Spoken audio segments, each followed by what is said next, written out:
Lagi mong sinasabi na kaya mo. Hindi mo ipinapakita ang pangungulila. Hindi mo ipinapaalam na gusto mo ring maalala.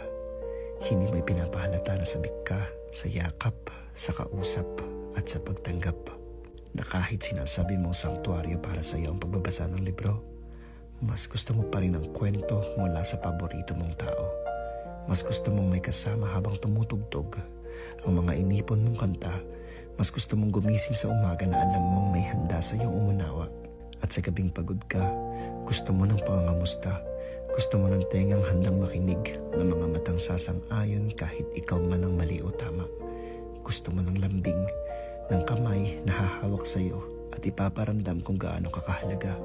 Sinasabi mo lang na kaya mo, pero sa gabing tulad nito, gusto mo na sanang may sumalo sa iyo dahil nahuhulog ka, natutumba, pumapalya, umiiyak, nalulungkot, nalulunod sa takot. Sa mga gabing tulad nito, gusto mo ring matanggap ang kalinga at suportang hindi mo maipagdamot sa iba. Palagi mo sinasabi na kaya mo, pero ang totoo, kailangan mo rin ng saklolo.